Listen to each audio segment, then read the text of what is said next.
आज का हमारा चैप्टर है ग्रोथ ऑफ नेशनलिज्म।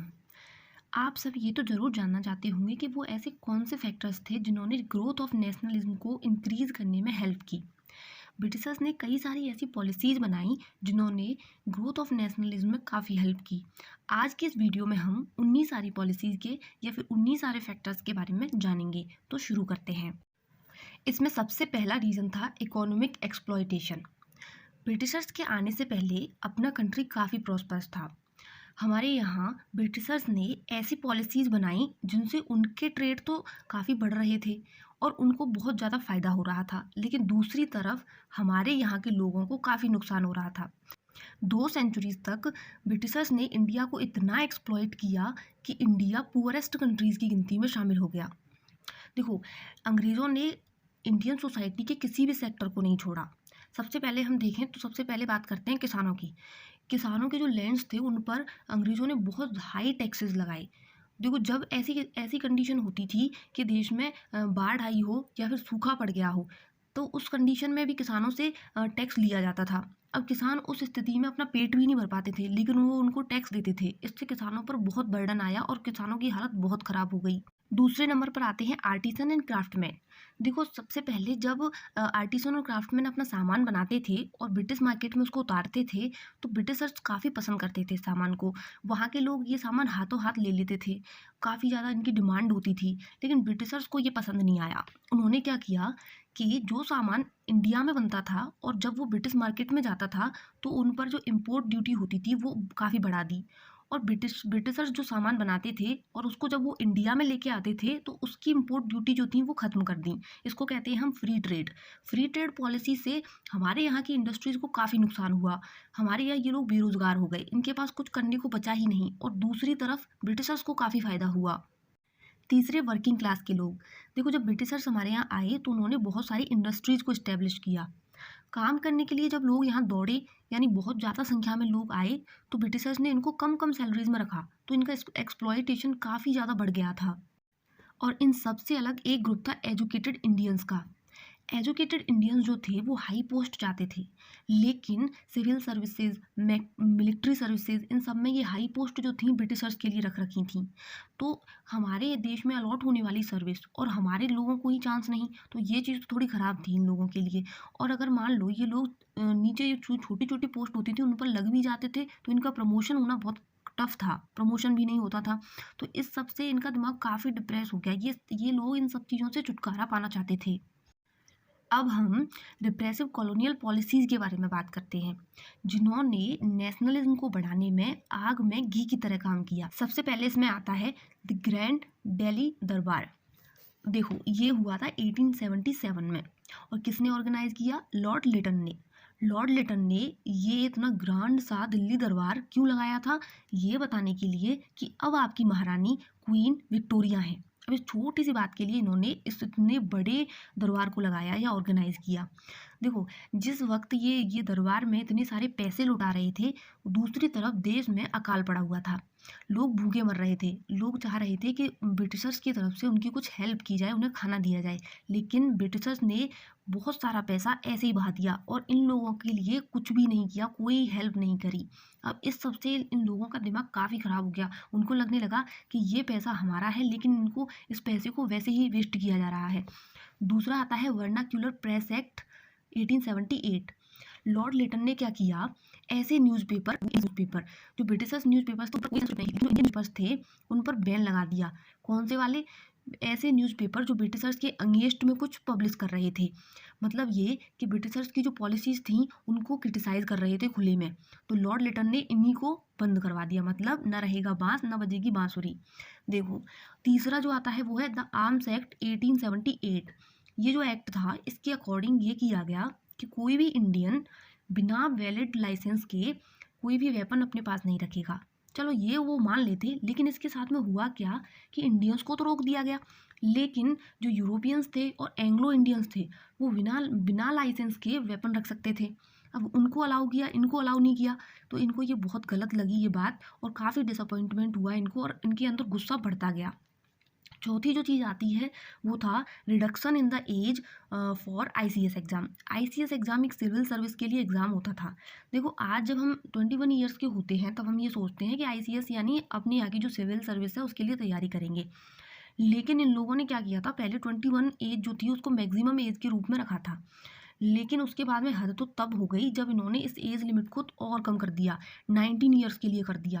अब आप सोचो 19 ईयर्स तो बहुत ही कम एज है, इस एज में तो बच्चा समझ भी नहीं पाता है, तो इस एग्ज़ाम को क्रैक कैसे करेगा।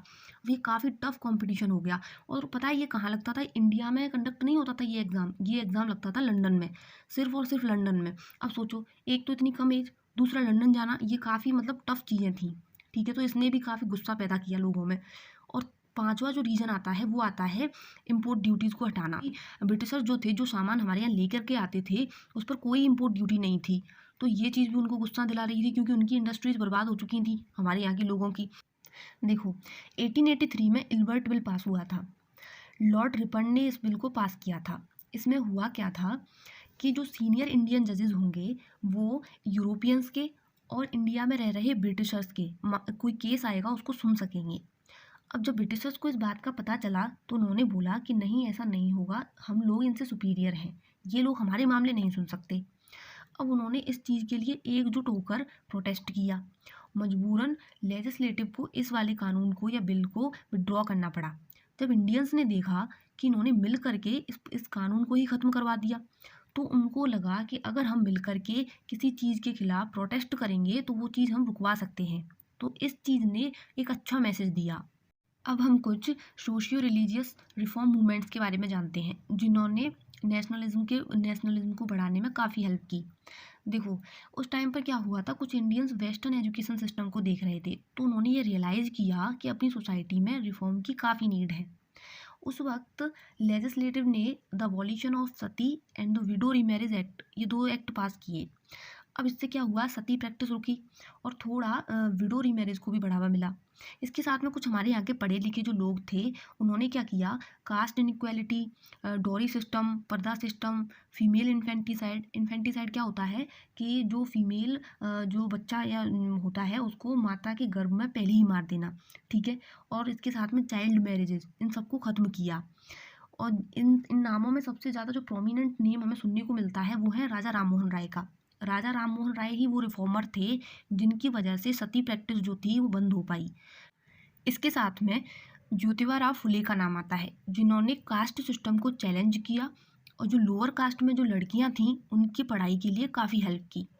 ठीक है, इसके बाद में दो नाम ऐसे हैं जिनको आपने ज़रूर सुन रखा होगा, एक तो है दयानंद सरस्वती, एक है विवेकानंद। तो इन्होंने इंडियन कल्चर की जो प्रॉस्पेरिटी थी उसको दिखाया और ब्रिटिश डोमिनेशन का विरोध किया। स्वामी दयानंद सरस्वती ने इंडिया फॉर इंडियंस का स्लोगन दिया था उस वक्त, तो इन्होंने काफ़ी कंट्रीब्यूट किया था। इसमें अगर हम टोटल ऑल देखें तो जो औरतें थीं उनकी कंडीशन में काफ़ी सुधार आया था। और इसका इम्पैक्ट क्या हुआ कि जब आप आगे देखोगे तो मूवमेंट जो भी होंगे उनमें विमेन पार्टिसिपेशन आपको देखने को मिलेगा। तो इस वक्त इंडियंस और यूरोपियन स्कॉलर्स ने इंडिया की एंशियंट ग्लोरी जो थी उसको डिस्कवर किया। देखो कई सारे संस्कृत जो टेक्स्ट थे उनको इंग्लिश में और अदर लैंग्वेजेस में ट्रांसलेट किया गया। इस ट्रांसलेशन से ये पता चला कि जो इंडियंस थे वो पास्ट में कई सारे ग्रेट टेक्नोलॉजिकल और कल्चरल एडवांसमेंट पहले ही कर चुके थे। इसके साथ ही सर विलियम जोन्स ने कोलकाता बंगाल में एशियाटिक सोसाइटी को इस्टेब्लिश किया। अब इस सोसाइटी के मेंबर्स जो थे वो क्या करते थे कि कालिदास, मनुस्मृति ऐसे टेक्स्ट को ट्रांसलेट किया करते थे। इन्हीं लोगों में सर चार्ल्स विल्किंसन पहले यूरोपियन थे जिन्होंने 1785 में भगवत गीता को इंग्लिश में ट्रांसलेट किया। जेम्स प्रिंस ने अशोक के टाइम के स्क्रिप्ट को पढ़ा और उन्होंने अलेक्जेंडर कनिंघम के साथ मिलकर मौर्यास, गुप्ताज, चालुक्यास और पल्लवाज इनकी ग्रेटनेस को रीडिस्कवर किया। देखो जब इंडियंस को इन गुप्तों मौर्यों की पॉलिटिकल अचीवमेंट्स के बारे में पता चला तो उनके मन में प्राउड वाली फीलिंग आई। उनको लगा कि इंडियंस इतने कम भी नहीं थे। इंडियन आर्कियोलॉजिकल सर्वे ने मोहनजोदड़ो और हड़प्पा इनकी खुदाई की। तो इसके इस टाइम पर इसके प्रेसिडेंट जो थे वो थे जॉन मार्शल। जॉन मार्शल ने बाद में ये रिवील किया कि ये जो सिविलाइजेशन है ये काफ़ी एंशियंट सिविलाइजेशन है जिसका टाइम पीरियड उन्होंने 2300 BC बताया। इन सब डिस्कवरीज से इंडियंस में सेल्फ रेस्पेक्ट, सेल्फ कॉन्फिडेंस, इस सब की फीलिंग आई। अब उनको ये लगने लगा कि ब्रिटिशर्स जो हमेशा बोलते रहते हैं ना कि इंडियंस खुद पर रूल नहीं कर सकते, ये सब झूठ है, हम खुद पर रूल कर सकते हैं। साथ में कुछ लोग वेस्टर्न एजुकेशन भी ले रहे थे। इसका इम्पैक्ट काफ़ी पड़ा क्योंकि जो लोग वेस्टर्न एजुकेशन ले रहे थे उनके मन में लिबर्टी, इक्वलिटी, जस्टिस ऐसी फीलिंग आने लगी। अब जो एजुकेटेड इंडियंस थे अपने लिए डेमोक्रेसी और सेल्फ रूल की मांग करने लगे। इसके साथ में प्रेस ने इसमें काफ़ी अच्छा रोल प्ले किया। देखो, अमृत बाजार पत्रिका, the Bengali, the Tribune, the pioneer, the Hindu, ये कुछ न्यूज़पेपर और मैगजीन्स थे जो काफ़ी पॉपुलर थे। अब देखो ये क्या करते थे कि ब्रिटिशर्स की जो गलत पॉलिसीज़ होती थी उनको खुलकर क्रिटिसाइज़ करते थे। उन पॉलिसीज़ को लोगों के सामने रखते थे कि इनमें क्या बुराई है। और ये क्या करते थे कि जो ब्रिटिशर्स का असली चेहरा था वो लोगों के सामने ये लेकर के आए। इन न्यूज़पेपर्स ने इंडियंस में liberty, freedom, equality, home rule, independence का मैसेज स्प्रेड किया। ट्रांसपोर्ट और कम्युनिकेशन सिस्टम के डेवलपमेंट ने इंडियंस की काफ़ी हेल्प की। देखो जो लोग दूर बैठे थे ना उन लोगों से इनका कांटेक्ट ईजी हो गया कि उनसे कांटेक्ट करते अपना मैसेज जल्दी से जल्दी स्प्रेड कर पाते थे। और पोस्ट और टेलीग्राफ ने भी इसमें काफ़ी हेल्प की। अब हम कुछ पॉलिटिकल एसोसिएशंस की बात करते हैं। जो फर्स्ट पॉलिटिकल एसोसिएशन था उसका नाम था द लैंड होल्डर्स सोसाइटी 1838। ये बना था कलकत्ता में। इसके बाद बना बंगाल ब्रिटिश इंडियन एसोसिएशन और ब्रिटिश इंडिया एसोसिएशन। जो फोर्थ नंबर पर बना था उसका नाम था ईस्ट इंडिया एसोसिएशन। इसको 1866 में दादा भाई नौरोजी ने लंदन में इस्टेब्लिश किया। अब वहाँ क्यों किया? ताकि ब्रिटिश पार्लियामेंट में वो अपनी पहुँच बना सकें। इसके बाद बना द इंडियन एसोसिएशन। इसको लीड किया सुरेंद्र नाथ बनर्जी ने। इसमें बहुत सारे लॉयर्स, प्रोफेशनल्स और educated middle class Indians members के तौर पर शामिल थे। अब देखो क्या होता है, ये जो एसोसिएशन था ये हिंदू मुस्लिम के बीच में हार्मनी और फ्रेंडशिप बनाना चाहता था और साथ ही ये लोगों को मूवमेंट्स में पार्टिसिपेट करने के लिए एनकरेज कर रहा था। इस एसोसिएशन ने वर्नाकुलर प्रेस एक्ट का और आईसीएस एग्ज़ाम में एज लिमिट को घटाने का भी विरोध किया था। इसके बाद 1883 में कोलकाता में इंडियन नेशनल कॉन्फ्रेंस को इस्टेब्लिश किया गया। इसकी जो फर्स्ट मीटिंग थी उसका हेड बनाया गया सुरेंद्र नाथ बनर्जी को। अब ऐसा मानते हैं कि कांग्रेस जो बनी थी उसके लिए इस कॉन्फ्रेंस ने रोल मॉडल का काम किया था। अब हम इंडियन नेशनल कांग्रेस की बात करते हैं जिसका अपने इंडियन स्ट्रगल जो थी उसमें काफ़ी कंट्रीब्यूशन था। एक तरफ दादा भाई नौरोजी, सुरेंद्र नाथ बनर्जी, फिरोज शाह मेहता, जस्टिस रानाडे, ये कुछ लीडर्स थे जो ऑल इंडिया ऑर्गेनाइजेशन बनाना चाहते थे। दूसरी तरफ एक रिटायर्ड सिविल सर्वेंट थे ए.ओ. ह्यूम। ये एक ऐसा ऑर्गेनाइजेशन बनाना चाहते थे जिसमें इंडियंस मेंबर्स के तौर पर हों और इंडियंस की नाराज़गी के बारे में गवर्नमेंट को टाइम टू टाइम इससे पता चलता रहे। अब आप सोचोगे कि अंग्रेज इंडियंस की नाराज़गी के बारे में क्यों जानना चाहेंगे?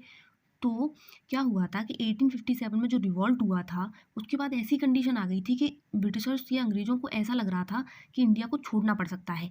लेकिन तब तो उन्होंने इस स्थिति को संभाल लिया। लेकिन अब वो ऐसा कुछ भी नहीं चाहते थे कि ऐसा रिवॉल्ट दोबारा हो, हमें फिर से ऐसी किसी कंडीशन में पड़ना पड़े। इस सब से बचने के लिए ए.ओ. ह्यूम ने 1885 में कांग्रेस को फाउंड किया। कांग्रेस की फर्स्ट मीटिंग पुणे में रखना तय किया गया, लेकिन पुणे में उस वक्त प्लेग फैल गया जिसकी वजह से इसका वेन्यू मुंबई शिफ्ट किया गया। तो ये क्वेश्चन का पॉइंट है, अगर आपसे पूछा जाए पहले कांग्रेस की फर्स्ट मीटिंग को कहाँ रखना तय किया तो पुणे में किया, लेकिन पुणे में फैल गया क्या? प्लेग। तो प्लेग की वजह से इसका वेन्यू शिफ्ट किया गया। ठीक है। इस वक्त इंडिया के गवर्नर जनरल थे लॉर्ड डफरिन। डफरिन ने भी ये सोचा कि कांग्रेस हमें टाइम टू टाइम इंडियंस के माइंड में क्या चल रहा है इस बारे में बताती रहेगी, तो इस वजह से उन्होंने भी इसको सपोर्ट किया। इसकी फर्स्ट मीटिंग में प्रेसिडेंट बनाया गया डब्ल्यू.सी. बनर्जी, व्योमेश चंद्र बनर्जी को। अब हम फर्स्ट मीटिंग में रखी गई डिमांड्स के बारे में जानते हैं। फर्स्ट डिमांड थी सभी कास्ट, क्लास और रिलीजन के लोगों में नेशनल यूनिटी की फीलिंग को लाया जाए। दूसरी, लेजिस्लेटिव बॉडीज़ में इंडियंस को रिप्रेजेंटेटिव बनाया जाए या फिर उनका रिप्रेजेंटेशन बढ़े। तीसरी, प्रोविनेंस में भी लेजिस्लेटिव काउंसिल्स को फॉर्म किया जाए जो अभी तक फॉर्म नहीं की गई थी। चौथी, इंडियंस को गवर्नमेंट ऑफिसेज में हायर पोजीशंस दी जाएं। पांचवी, आईसीएस एग्ज़ाम को इंडिया में कंडक्ट करवाया जाए जो सिर्फ लंदन में होता था। इस फर्स्ट मीटिंग को 72 लोगों ने अटेंड किया जिसमें फिरोज शाह मेहता, दादा भाई नौरोजी, जस्टिस रानाडे, बदरुद्दीन तैयब जी और सुब्रमण्यम अय्यर शामिल थे। कांग्रेस का सेकंड सेशन कोलकाता में हुआ। 1907 में सूरत में कांग्रेस मॉडरेट्स, जिसको कहते हैं गरम दल, और एक्सट्रीमिस्ट, जिनको बोलते हैं गरम दल, में स्प्लिट हुई और ये दोबारा 1916 में लखनऊ सेशन में यूनाइट हो गई। ठीक है, आई होप आपको ये चैप्टर समझ में आया होगा। अगर आपको कुछ नहीं समझ आया तो कमेंट सेशन में पूछना, मैं आंसर दूंगी। आज की वीडियो में इतना ही।